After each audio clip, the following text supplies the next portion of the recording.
So this is a bag which is usually about 100 grams. And then if you were buying ready-made, factory-made hair, I don't think they go more than 2 bags if we're looking at 120 grams. So consider that depending on who you're making this wig for. But for you, if you are a black person and you just want good head of hair on your head, you need at least 2.5 bags. Like this one, I think I put in about three bags, excluding the closure. So what that tends to do is give you a lot of volume that you can style up and do whatever you want with it. You don't want the hair to be thin, considering that you're going to be brushing the hair from time to time. So that's what the bag looks like, and that's what the closure looks like. Okay, so first thing you do, you take your closure. Remember the nose we talked about? So you make sure the closure sits directly on top of the nose, and then you pin it down. Again, remember there's a point to where the baby hair starts, which is there. The baby hairs can be taken back at any time, it's not a problem.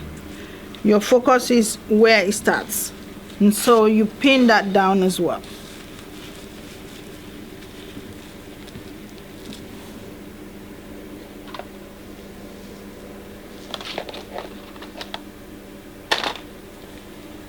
What did I do with the pin? Okay, hold that there.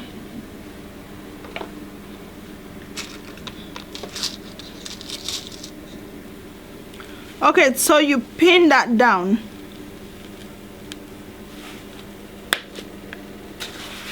And then you look at the other side. See that right on where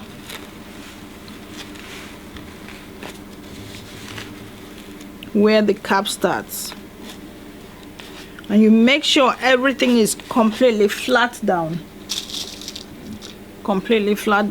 and you pin it down. So watch everything that's there, and then what I tend to do is I press all of it down, making sure that nothing is sitting up, and do the same on this side. And you find that lots of people just go into creating these wigs without really understanding what they're creating, because all they're thinking is, oh well, it's only stitching, so I can just stitch and stitch.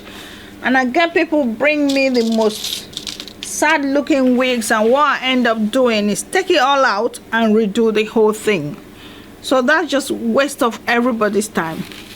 So you see that you stretch that out completely, and what I do is I pin them down still.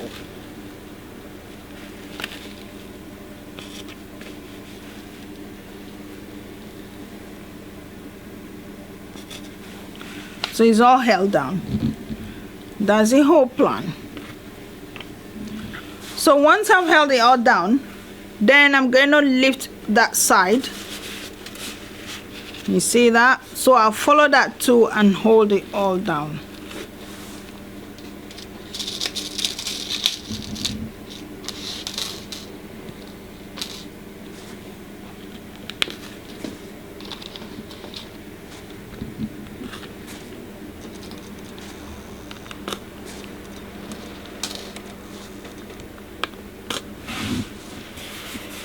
And I'll repeat the same thing on the other side.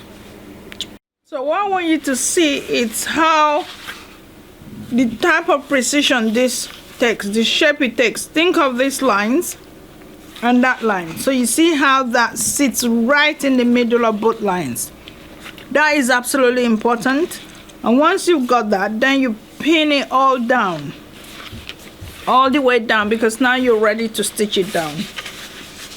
You also pin the whole front down so it doesn't lift, and make sure everything is sitting really flat down. So this is how I start the stitching. So you get your needle. Usually I go with a C needle.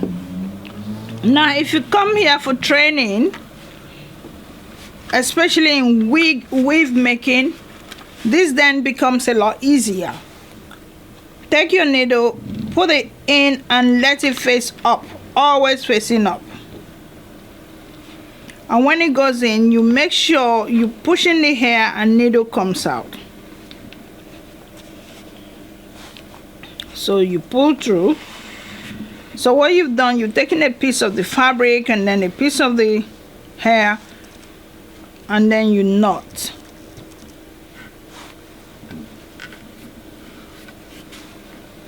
And knot again.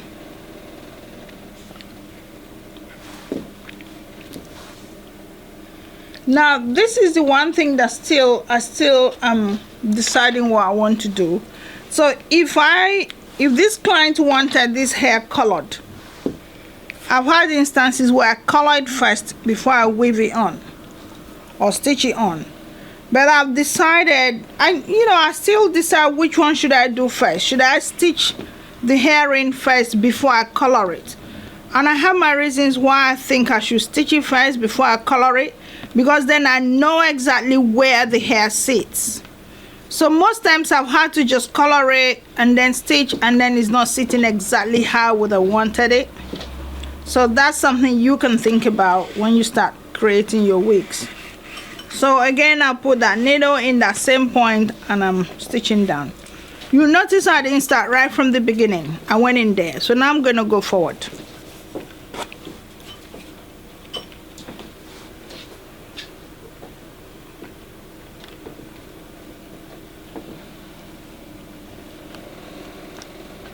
So needle goes in, thread goes over it, and then you pull it through. And that's how you carry on with your stitching. Sometimes this if you have too much thread, they have a habit of knotting, so you have to be very careful with the amount of thread you take on.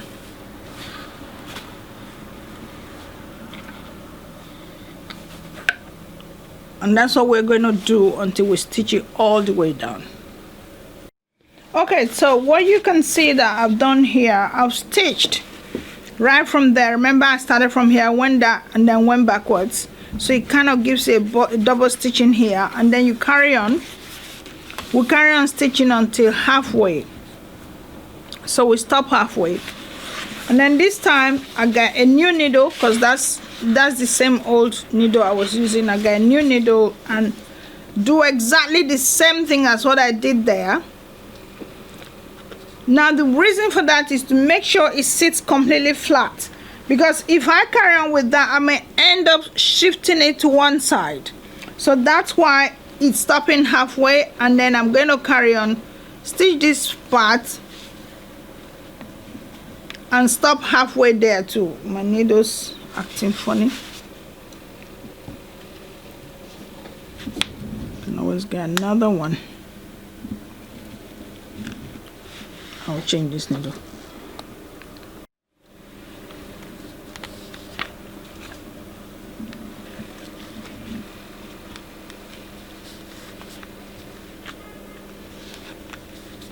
So what you're going to find is, with the pin sitting there, it will be a nightmare getting your needle past them. Not because they won't let you, but because they just stand in the way and kind of like block your work. But it's all part of what you have to do. So just give it your best. You need both of them. You need pins to hold things in place for you, and your needle needs to come in. So again, exactly like I did last time, keep pushing any hair that tries to get in your way out of the way. You knot it.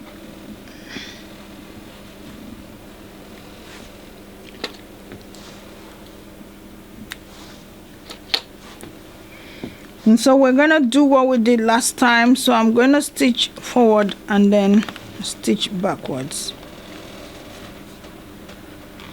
So with the stitching, in as much as I say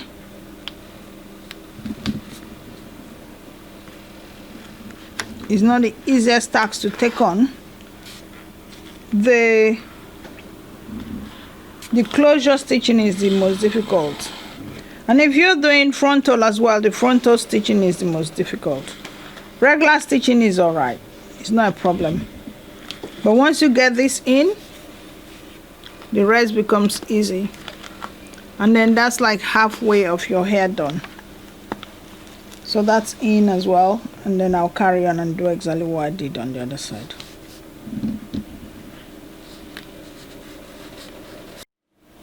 Okay, so you can see I've stitched that side, and now the two needles are meeting. So this is one needle, this is another needle.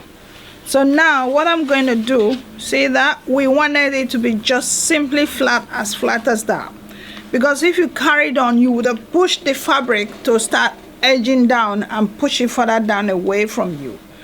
So what we wanted was for both of them to come and then meet in the middle. So you can see that shows we've done a good job. So this needle will then carry on that way, we'll finish it up there, and then this needle will carry on that way and finish. So it's like we've done double stitching but without using one needle. Okay, so what we've done, we've gone both ends. So the other needles come down here and these ones come down there. So what's going to happen now, we take one needle off. You will notice I have not done anything with the front, with here. You do not stitch there at all. All you're stitching is just the sides, and that's it. Do not stitch the front. I'm going to knot this off now. So you come back a bit to the back. You're not going, try not to knot right in front, because when you finish and you knot in front, there will be bits of thread hanging in her face, and you don't want that.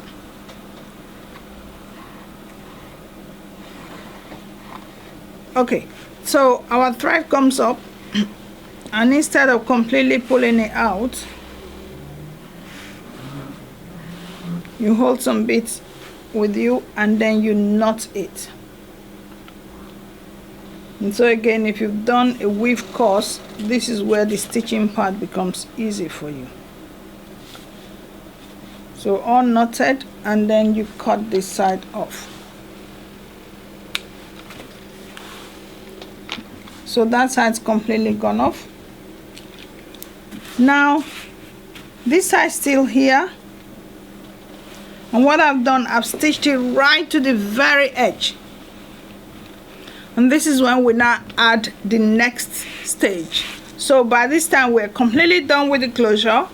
Now we're going to start stitching at the back.